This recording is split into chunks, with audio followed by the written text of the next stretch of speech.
Hello అండి, నమస్తే. Welcome to my channel smart and simple. ఈరోజు వీడియోలో మనందరికీ ఎంతో ఇష్టమైన అలాగే హెల్దీ అండ్ టేస్టీయెస్ట్ రెసిపీ అనేది నేను ఒకటి మీకు చూపిస్తాను. అదే ఎండు రొయ్యల కర్రీ అండి.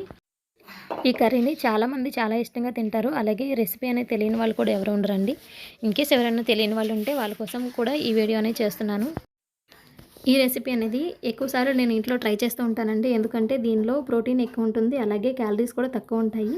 ఒమేగా 3 ఫ్యాటీ యాసిడ్స్ కూడా చాలా ఎక్కువ ఉంటాయి అన్నమాట. మనకి ఎలాగంటే బోన్ స్ట్రెంత్ కూడా సపోర్ట్ చేస్తుందన్నమాట ఎండు రొయ్యలు అనేవి. అలాగే స్కిన్కి, హెయిర్కి కూడా చాలా బాగా పనిచేస్తాయి.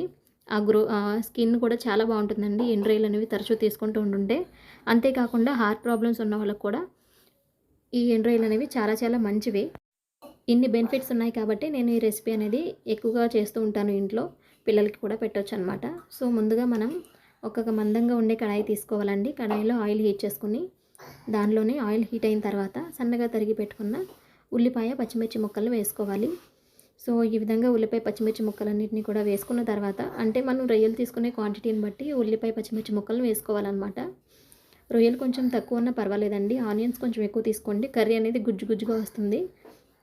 అలాగే రైస్లో కలుపుకొని తినడానికి కూడా బాగుంటుందన్నమాట. సో ఉల్లిపాయలన్నీ మగ్గిన తర్వాత దీనిలోనే టేస్ట్కి సరిపడా సాల్ట్ యాడ్ చేసుకోవాలి. నేనైతే కల్లుప్పే యాడ్ చేస్తానండి ఎక్కువగా కూరల్లో అయితే. అండ్ అంతేకాకుండా దీనిలో చిటికెడు పసుపు కూడా యాడ్ చేసుకోవాలండి. చిటికెడు పసుపు కూడా యాడ్ చేసుకుని ఉల్లిపాయల్లో పాటు కలిపి అటు ఇటు తిప్పుకొని కొద్దిసేపు మగ్గనివ్వాలి. మగ్గిన తర్వాత ఉల్లిపాయలన్నీ బాగా మగ్గిపోతాయి కదా. ఆ తర్వాత మనం ఎండు రొయ్యలు ఉంటాయి కదండి, వాటిని ఒక 2-3 టైమ్స్ వాష్ చేసుకోవాలి. బాగా వాష్ చేసుకున్న తర్వాత వీటిని ఆ వాటర్ ఉంటాయి కదా, వాటర్ అన్నిటిని కూడా బాగా పిండేసుకుని ఈ మగ్గిన ఉల్లిపాయల్లోనే వేసేయాలన్నమాట.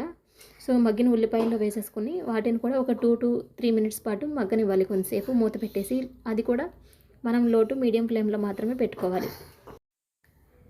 పెట్టుకుని ఒకసారి మూత పెట్టేసి అడుగంటిపోకుండా అప్పుడప్పుడు మూత తీసి కదుపుతూ ఉండండి. అలా 2-3 మినిట్స్ పాటు కొంతసేపు ఉడకనివ్వండి వీటన్నిటిని కూడా ఇలా మూత పెట్టేసి. ఇవి బాగా మగ్గిపోయిన తర్వాత దీనిలో మనం స్పైసీనెస్కి తగ్గట్టు కారం యాడ్ చేసుకోవాలన్నమాట. ఈ కర్రీ కూడా చాలా సింపుల్గా అయిపోతుందండి. దీనిలో ఎక్కువ అసలు మసాలాలు, అల్లం వెల్లుల్లి పేస్టులు ఇలాంటివి ఏమీ వేయాల్సి లేదు. అయినా సరే చాలా టేస్టీగా ఉంటుంది కర్రీ అయితే. జస్ట్ మనం కారం, ఉప్పు సరిపడా వేసుకుంటే చాలన్నమాట. అంతే, ఈ కర్రీకి టేస్ట్ వైట్లోనే ఉంటుంది. సో కారం కూడా యాడ్ చేసేసిన తర్వాత దీనిలో పచ్చివాసన పోతుంది కదా, కారం పచ్చివాసన పోయేంత వరకు ఉంచుకోవాలి. ఆయిల్ అనేది చూసారా ఎలా కనిపిస్తుందో, ఈ విధంగా ఆయిల్ మనకి కొంచెం పైకి కనిపించాలన్నమాట ఉడుకుతున్నట్టు. అప్పుడు మనకి కారం కూడా పచ్చివాసన పోతుంది. ఇలా కారం మొత్తం కూడా పచ్చివాసన పోయిన తర్వాత దీనిలో వాటర్ అనేది యాడ్ చేసుకోవాలన్నమాట. 1 గ్లాస్ వాటర్ యాడ్ చేసుకోండి. అంటే రొయ్యలు మనకి మొత్తం కూడా ములిగేంత వరకు వాటర్ యాడ్ చేసుకుంటే చాలు. మరీ ఎక్కువ కాకుండా కరెక్ట్గా ఆ రొయ్యలన్నీ ములిగేంత వరకు వాటర్ యాడ్ చేసుకుని ఒక మీడియం ఫ్లేమ్లో పెట్టుకుని కర్రీని బాగా దగ్గరగా ఉడికించుకోవాలన్నమాట, గుజ్జు గుజ్జుగా రావడానికి. ఇన్కేస్ పులుసుగా తినాలనుకుంటే కొంచెం పులుసుగా ఉంచుకోండి, లేదంటే బాగా దగ్గరగా ఉడికించేసుకుని ఇగురులా కూడా ఉంచుకోవచ్చు అనమాట. సో ఆ విధంగా రెసిపీ అనేది మనం కుక్ చేసుకోవచ్చు. స్టవ్ మీదే మీడియం ఫ్లేమ్లో పెట్టుకోండి అడుగంటిపోకుండా. చూసారు కదండి, ఆయిల్ మొత్తం పైకి ఉడుకుతుంది కదా. ఈ విధంగా మనం దగ్గరగా ఉడికించుకోవాలి కర్రీ అనేది. కర్రీ దగ్గరగా ఉడికిపోతుంది అనిపించుకొని టేస్ట్ చెక్ చేసుకోండి. సాల్ట్ సరిపోకపోతే ఒకసారి సాల్ట్ కూడా అడ్జస్ట్ చేసుకోండి.